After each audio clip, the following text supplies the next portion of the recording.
Personal story segment tonight. Author Richard Dawkins is a committed atheist whose new book says evolution should be taught to every child, and faith-based beliefs like intelligent design are hooey. His book is called The Greatest Show on Earth, The Evidence for Evolution, and I spoke with Mr. Dawkins a few days ago.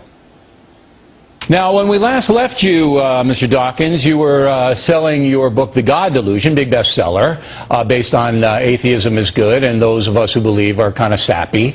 Now, I want to show the audience the key part of that interview, and then we'll get to your new book. Roll the tape. I'm throwing in with Jesus rather than throwing in with you guys, because you guys can't tell me how it all got here. You guys don't know. We're working on it. Physicists are working. When you get it, then maybe I'll listen. Yeah. Well, no, I mean, if you look at the history of science over the centuries, the amount that's gained in knowledge each century is stupendous. In the beginning of the 21st century, we don't know everything. All right, when you guys figure it out, then you come back here and tell me, because until that time, I'm sticking with Judeo-Christian philosophy. So now, tell me where I'm going wrong here. I believe in creative design. I believe in evolution. But I think it was overseen by a higher power because, as we just stated, and you acknowledged, you guys still haven't figured out how it all began.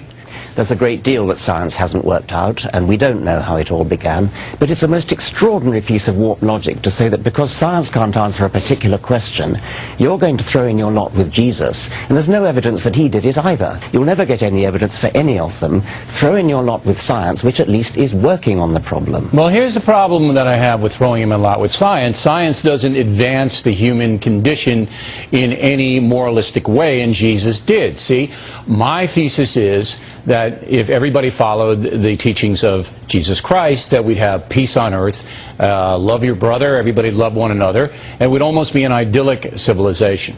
Now, am I 100% sure that Jesus is God? No, but I choose to believe that because the man was so extraordinary, and what he did in his 33 years on earth still resonates to this day. That, I think, is more powerful than your belief that, hey, someday we might figure it all out, but in the meantime, we're not going to believe in any deity.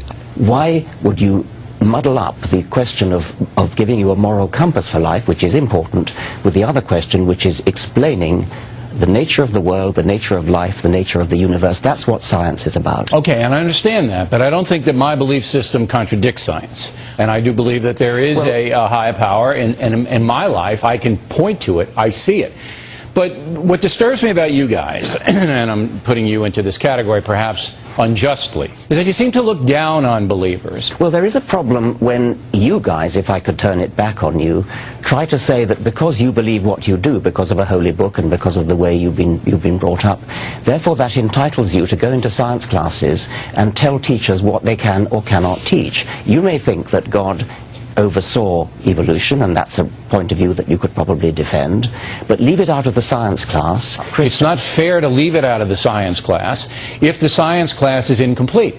And you, by your own admission, say, we don't know how it all began. So if the science class is going to say evolution only, but I really don't know how it started, that gap has got to be explored. You must see that it's quite a remarkable piece of illogic to say that because science can't fill a particular gap, therefore we have to turn to Christianity. You don't have to turn anywhere, you just have to present it. You don't have to turn to it, you present it. Will you listen to me and stop shouting at me? Well, turn your earpiece down. I'm not shouting, that's the way I usually talk. Go ahead. Okay, I know it is. I've been warned about it. Just because science has a gap in its knowledge, that does not entitle you to turn to any other particular alternative. Pick on a better science. No, that's fascism. For you to say that you can't mention fascism. Yeah. For you to say that you cannot, in a public school classroom, a science classroom, talk about brilliant men, and I mean brilliant, smarter than you, who do believe in a higher power, who do believe that there was an overseer of the universe. If you insist you can't even mention it, that is fascism, sir. What you called fascism was my statement that if science can't answer something, you should therefore turn to Christianity. Not turn, if a particular scientific theory doesn't work, do some better science. No. You present in the science classroom all the alternatives that are legitimate. Now, Adam and Eve, you don't have to do that. All right, that's for the biblical portion of a theology class. But, as I said, there are more believers than non-believers, and that should be presented. I'll give you the last word. Science is unique in that it does base itself upon evidence rather than upon superstition, upon authority, upon holy books, or upon revelation. All right, the book is The Greatest Show on Earth. Mr. Dawkins, I'm sorry I was a little loud, but you know how Irish guys can get. And we appreciate you coming on.